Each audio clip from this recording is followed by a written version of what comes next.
கொண்டிருந்தது. அல்லாஹ்வுடைய தூதர் மேலே கண்கள் மேலே சென்று கொண்டிருந்தது. கையும் விரலும் கண்ணும் மேலே குத்தி கொண்டிருந்தது. ரசூலுல்லாஹ் ஒரு வார்த்தை சொல்வதை நான் கேட்டேன்.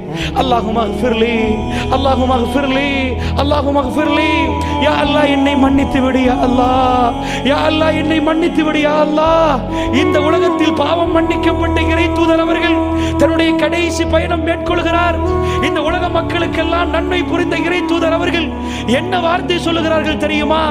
ஆயிஷா அம்மா அவர்கள் காதை வைத்து கேட்கிறார்கள், அல்லாஹும்ம ஃபிர்லி, நானும் நீங்களும் 1000க்கு 10,000 மடங்கு கேட்க வேண்டும் யா அல்லாஹ், எங்களை மன்னித்து விடு யா அல்லாஹ். கேட்பது ரசூலுல்லாஹ். அல்லாஹ்வுடைய தூதர் கேட்கிறார், 3 தடவை கேட்டார்கள்.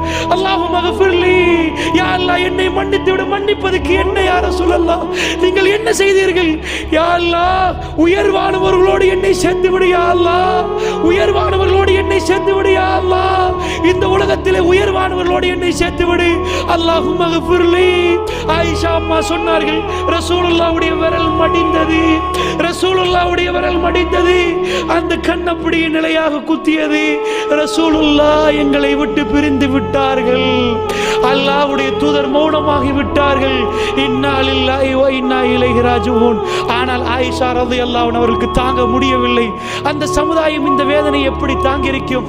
திங்கட்கிழமை, செவ்வாய்க்கிழமை, புதன்கிழமை ராத்திரி மஷூரா, அல்லாஹ்வுடைய தூதர் ஒவ்வொருவரும் வந்து ஜனாசா தொழுவிக்கிறார்கள். நபிமார்கள் எங்கே மரணித்தார்களோ அங்கே அடக்கம் செய்யப்பட வேண்டும். நபிமார்களுடைய உடல் இந்த மண் சாப்பிடாது. புதன்கிழமை ராத்திரி ஆயிஷா அம்மா சொல்லுகிறார்கள், நான் வீட்டில் இருக்கிறேன், வாள் சத்தம் கேட்கிறது, சவாலால் மண்ணை தோண்டுகிறார்கள். நான் நினைக்கிறேன் ரசூலுல்லாவை மண்ணுக்குள் வைக்கிறார்கள். திரும்பி வந்தார்கள். நடுநிசி எனக்கு போக கிடைக்கவில்லை, போக முடியல. ரசூலுல்லாவை அடக்கம் செய்து விட்டு வந்தார்கள். நான் கேட்டேன், எப்படி அப்பா உங்கள் கைகளால் எடுத்து மண்ணை அவர் தலையில் போட முடிந்தது? அவரை எப்படி உங்களுக்கு புதைக்க முடிந்தது? இந்த உம்மத்திலே இந்த மகாபெரும் வேதனையான இந்த சம்பவத்தை இன்றைக்கும் எங்களுக்கு வேதனையாக இருக்கிறது.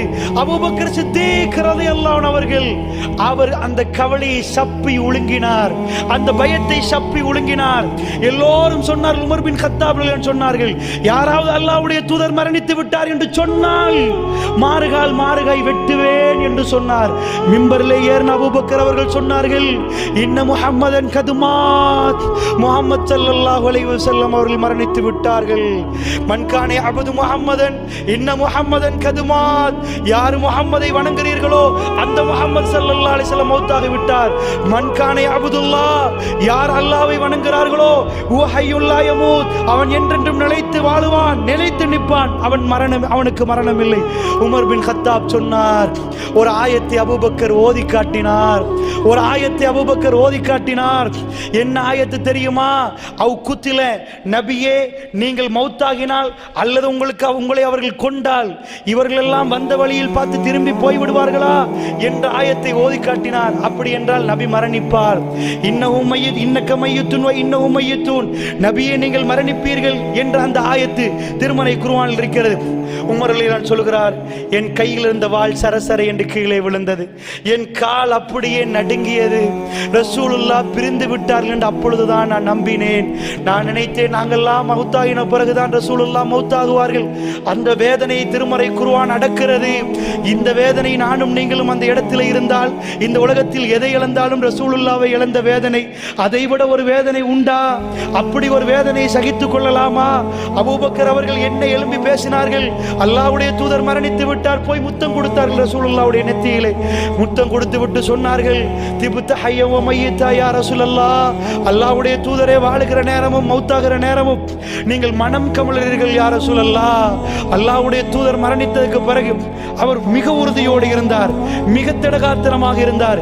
இந்த உலகத்தில் ஆகப்பெரும் கவலைகளையும் அவர்கள் அந்த மனதிலே போட்டு இறுக பிடித்துக் கொண்டார்கள் என்று சொன்னால், அல்லாஹ்வுடைய நல்லடியார்களே, நான் என்ன சொல்ல வருகிறேன் என்றால், அதைவிட வேற ஒரு இழப்பு இந்த சமுதாயத்துக்கு உண்டா? அதைவிட வேற இழப்பு இந்த சமுதாயத்துக்கு உண்டா? அதை தாங்க முடியும் என்று சொன்னால் இந்த உலகத்தில் வேற எதையும் தாங்கும் உள்ளத்தை அல்லாஹ் எனக்கும் உங்களுக்கும் தருவான். அல்லாஹ்வுடைய அல்லாஹ்வுடைய நல்லடியார்களே, பேசுற எனக்கு கேட்கிற உங்களுக்கு முசீபத்துகள் வந்தே தீரும். அது வராமல் இருக்காது. பிரச்சனைகள் வரும், வந்து கொண்டே இருக்கும். அல்லாஹ்வுடைய நல்லடியார்களே, சில வேளை நானும் நீங்களும் தர்மம் கொடுத்திருப்போம். சில வேளை ராத்திரி சாப்பிடுவதற்கு கூட ஒன்றும் இல்லாமல் அம்புட்டையும் கொடுத்து வைத்திருப்போம். அல்லாஹ்வை நம்பி கொடுத்திருப்போம். அப்படி கொடுப்ப கூடியவர்களும் கொஞ்சம் தான் இருக்கிறார்கள். ஆனால் நிச்சயமாக அந்த இரவு நீங்கள் சாப்பிடாவிட்டாலும், வெளி உலகத்துக்கு நீங்கள் சாப்பிடாவிட்டாலும் அல்லாஹ் நிச்சயமாக உங்களுக்கு உணவு தருவான். உங்களுக்கும் எனக்கும் தெரிந்த பலமுறை நான் பேசிய ஒரே ஒரு செய்தியை சொல்லிவிட்டு முடிக்கிறேன். ரசூலுல்லாஹ்வுடைய சபையிலே ஒரு விருந்தாளி வந்திருக்கிறார். மன்கான யுமினு பில்லாஹி வல் யௌமில் ஆகிர் ஃபல்யுக்ரிம் லைஃபஹு. யார் அல்லாஹ்வை மறுமையை நம்புகிறார்களோ அவர்கள் விருந்தாளியை சங்கைப்படுத்தட்டும். அல்லாஹ்வுடைய தூதர் ஸல்லல்லாஹு அலைஹி வஸல்லம் சொல்லுவார்கள், சஹாபாக்கள் எல்லாம் இருக்கிறார்கள், யார் வீட்டிலேயுமே ஒன்றுமே இல்லை. அல்லாஹ் மீது ஆணையாக சொல்லுகிறேன், அஹ்லு சுஃபாக்கள் முற்றவெளி தோழர்கள், உண்மையாக சொல்லுகிறேன், ஒரு ஈச்சப்பழத்தை பாதி பாதியாக பிரித்து சாப்பிட்டார்கள். இது கதையல்ல, கப்சா அல்ல, இது கதையல்ல, நிஜம். அவர்களுடைய வயிறுகளை அல்லாஹ் தன்னுடைய அருளால் நிரப்பினான். தன்னுடைய அருளால் அவர்களை நிரப்பினான், பரக்கத்தால் நிரப்பினான். நாயகம் ஸல்லல்லாஹு அலைஹி வஸல்லமுடைய சபைக்கு ஒரு விருந்தாளி வந்து விட்டார்கள். மதீனா நகரத்திலே ஓஹோ என்று பணம் இல்லை. விருந்தாளியை சங்கைப்படுத்துவதற்கு யாரிடமும் ஒன்றுமே இல்லை. அபூ தல்ஹா சொல்லுகிறார், யா ரசூலல்லாஹ், நான் சங்கைப்படுத்துறேன். வீட்டுக்கு போன செய்தி உங்களுக்கு தெரியும். மனைவி உம்மு சுலைமை பற்றி உங்களுக்கு தெரியும். போனால் அபூ தல்ஹா பிள்ளைகளுடைய சாப்பாடு மட்டும் இருக்கிறது. 2 சின்ன பிள்ளைகள், அவர்களை தூங்க வைத்து விட்டார். அபூ தல்ஹா உட்காருகிறார். லாம்பு பத்துகிறது. விருந்தாளி உட்கார்றார். சாப்பாடு எடுப்பதை போன்று பாவனை செய்து அப்படியே விளக்கை அணைத்து விடுகிறார் அபூ தல்ஹா. டோட்டல் இருட்டு, ஃபுல்லா இருட்டாச்சு, யாருக்குமே ஒன்றும் தெரியாது. அபூ தல்ஹா அவர்கள் சாப்பிடுவது போன்று பாவனை செய்கிறார்கள். விருந்தாளி வயிறார சாப்பிடுகிறார். இருவர் சாப்பிட்டால் போதாது, அதனால்தான் ஒருவர் வயிறார சாப்பிடட்டுமே என்பதற்காக விளக்கை அணைத்து சாப்பிடுவது போன்று பாவனை செய்து ராத்திரி முழுக்க பசியில இருந்து தூங்கிவிட்டு அதிகாலையிலே அல்லாஹ்வுடைய தூதருடைய பள்ளிவாசலுக்கு போகிறார். அல்லாஹ்வுடைய தூதர் சிரிக்கிறார், அபூ தல்ஹா, நேற்று இரவு நடந்தது எனக்கு தெரியும். அபூ தல்ஹா, நேற்று இரவு நடந்தது எனக்கு தெரியும். நீ உணவு கொடுத்தது எனக்கு தெரியும். இன்னமா நுத்இமுக்கும் லிவஜ்ஹில்லாஹி லா நுரீது மின்கும் ஜஸாஅன் வலா ஷுக்கூரா. அவர்கள் உணவு கொடுப்பார்கள் யாருக்காக வேண்டி? அல்லாஹ்வுடைய திருமுகத்துக்காக வேண்டி. அவர்கள் தேங்க்ஸ் என்ற ஒரு வார்த்தை கேட்க மாட்டார்கள், ஜஸா கூலி கேட்க மாட்டார்கள், ஷுக்கூர் தேங்க்ஸ் கேட்க மாட்டார்கள். இன்னமா நுத்இமுக்கும் லிவஜ்ஹில்லாஹி லா நுரீது மின்கும் ஜஸாஅன் வலா ஷுக்கூரா. அவர்கள் அல்லாஹ்வுடைய திருமுகத்துக்காகவே உணவு கொடுத்தார்கள். அல்லாஹ் அவர்களை கண்ணியப்படுத்தினான். அல்லாஹ் அவர்களுக்கு சொர்க்கத்தை கொடுத்தான். அல்லாஹ்வுடைய தூதருடைய வாயிலிருந்து சொன்னார், அபூ தல்ஹா ஃபில் ஜன்னா, அபூ தல்ஹா சொர்க்கத்திலே. அபூ தர்தா ரலியல்லாஹு அன்ஹு அவர்கள் ஓடி வருகிறார்கள். ஈச்சப்பழ 600 மர ஈச்சப்பழ தோட்டத்துக்கு சொந்தக்காரர்.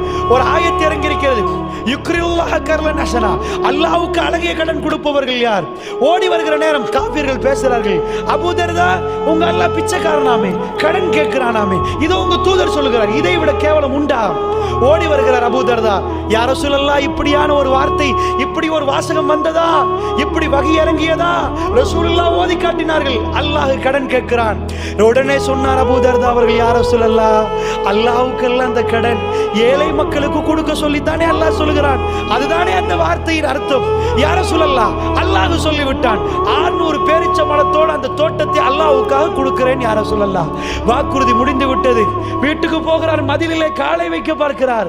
அவருடைய மனசு சொல்லுது, அல்லாஹ்வுக்கு வக்ஃப் செய்து விட்டேன், அல்லாஹ்வுக்கு கொடுத்து விட்டேன். கத்தினார், உம்மு தர்தா, யா உம்மு தர்தா, உம்மு தர்தா, ஓடி வந்து விடுங்கள், இது அல்லாஹ்வுக்கும் அல்லாஹ்வுடைய தூதருக்கும் கொடுத்து விட்டேன். இந்த 600 பேரிச்ச மரத்தோட தோட்டத்தை கொடுத்து விட்டேன். எனக்கும் உங்களுக்கும் இங்கே இருப்பதற்கு அனுமதி இல்லை. அந்த பெண் எப்படி வருகிறார்? பஹ் பஹ், என்ன நலவு, என்ன நலவு, என்ன வியாபாரம், என்ன வியாபாரம், மாஷா அல்லாஹ், வெற்றிகரமான வியாபாரம் என்று சந்தோஷமாக தோட்டத்திலிருந்து வெளியே வந்து, அல்லாஹ்வுக்கு கொடுத்து விட்டீர்களா? அல்லாஹ்வுக்கு கொடுத்து விட்டீர்களா? அல்லாஹ்வுடைய நல்லடியார்களே, அவர்கள் சந்தோஷமாக வாழ்ந்தார்கள். அவருடைய ஜனாசாக்கள் போகிற நேரம் இந்த உலகத்தில் கண்கள் கலங்கி பிரார்த்தனைகளோடு அது மக்பராக்கில் அடக்கம் செய்யப்பட்டது, கபர்களில் அடக்கம் செய்யப்பட்டது. அல்லாஹ்வுடைய நல்லடியார்களே, அது வாழ வேண்டிய வாழ்க்கை. இன்றைக்கு ஐரோப்பா வாழ மறந்த ஒரு வாழ்க்கை வாழ்ந்து கொண்டிருக்கிறார்கள். வாழ வேண்டிய ஒரு வாழ்க்கையை சஹாபா பெருமக்கள் வாழ்ந்திருக்கிறார்கள். அப்படி என்றால் பேசி எனக்கும் கேட்ட உங்களுக்கும் அல்லாஹ் நிம்மதியை, சந்தோஷத்தை சூழ வைப்பானாக.